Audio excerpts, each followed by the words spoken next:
Hey, my lovely, wonderful people, a pleasant evening to everybody. Now, beautiful people, I saw something that I forgot to vlog on, but it came back to my memory, and it says Jamaica will not relent in pursuit of reparations by Miss Grange.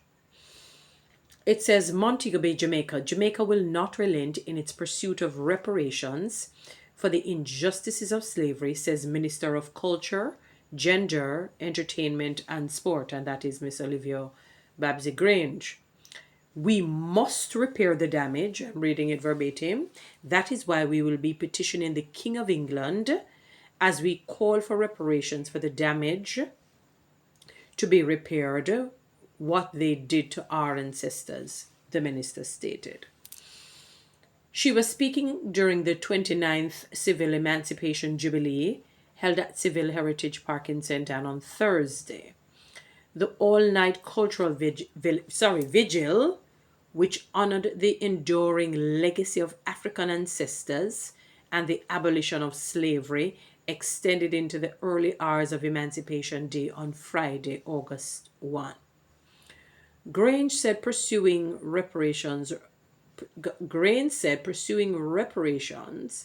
represents one of the ways Jamaicans can begin to repay the profound debt owed to their ancestors who endured over 400 years of chattel enslavement.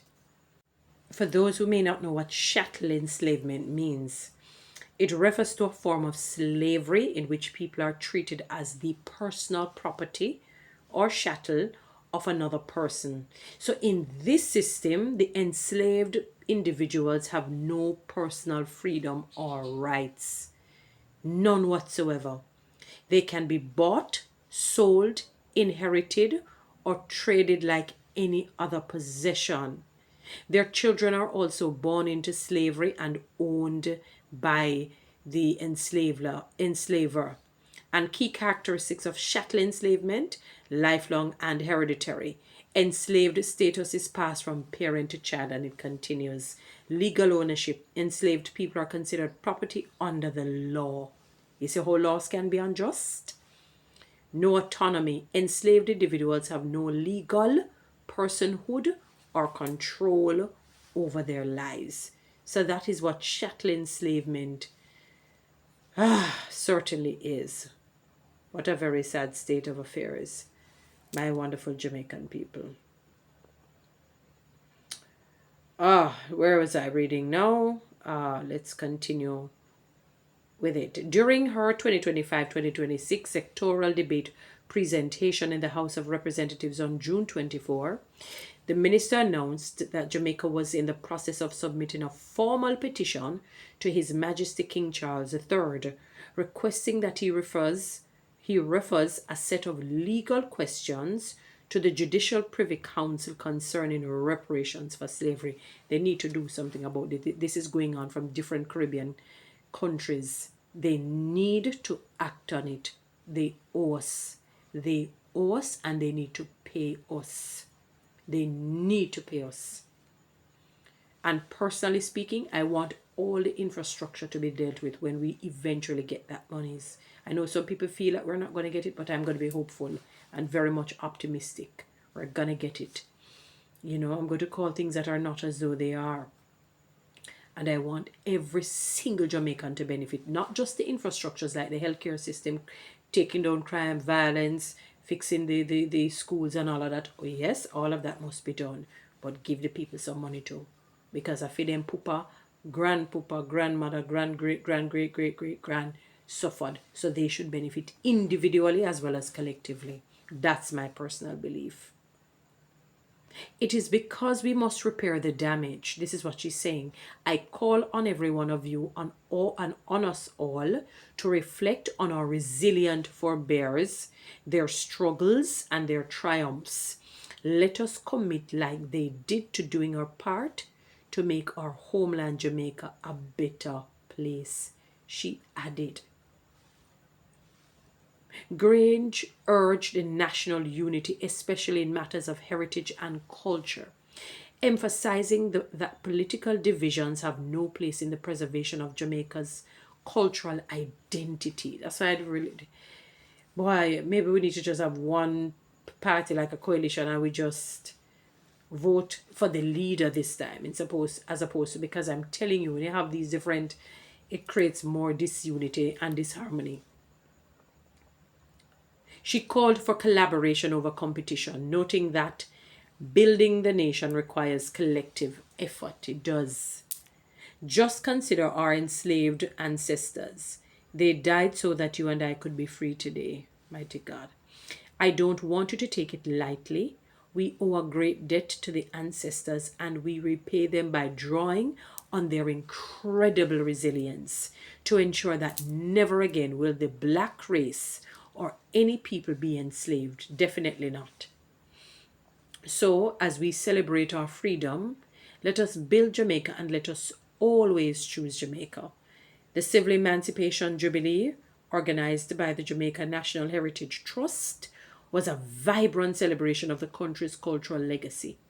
At midnight on July 31, the Emancipation Proclamation was read to mark the historic moment when freedom was granted to the enslaved people in British colonies.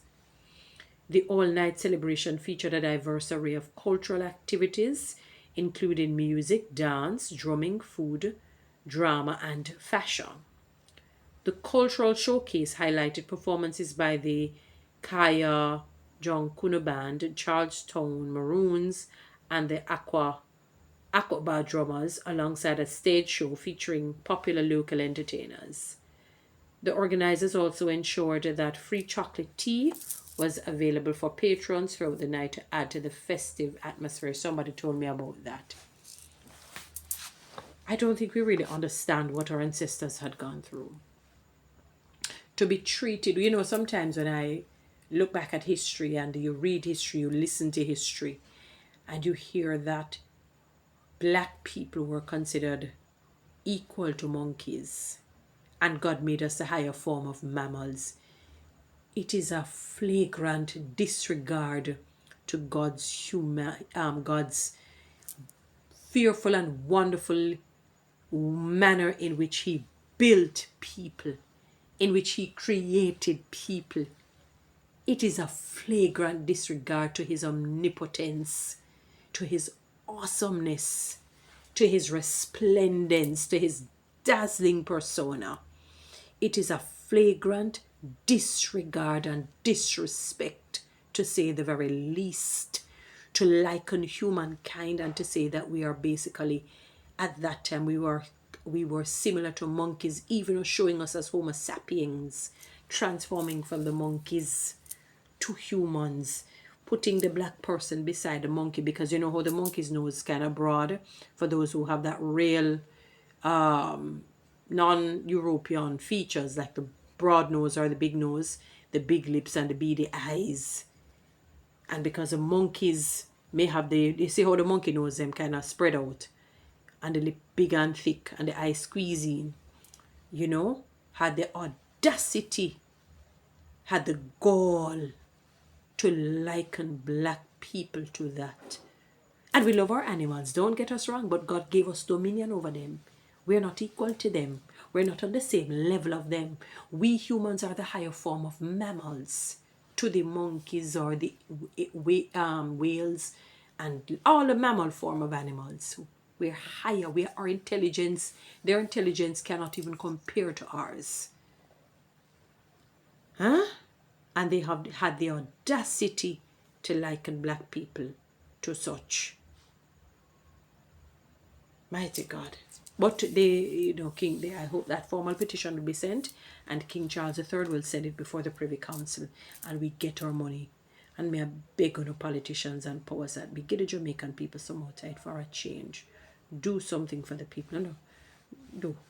Don't just take it and do what you feel like doing. Please. Please. Awesome. Please. Go down with a good legacy. Go down with a good legacy of doing right by the people of Jamaica, while other countries do that for their people. Please. Anyway, guys, you know what to do with TikTok and YouTube. Subscribe Give me one of those lions, lions, lions, please.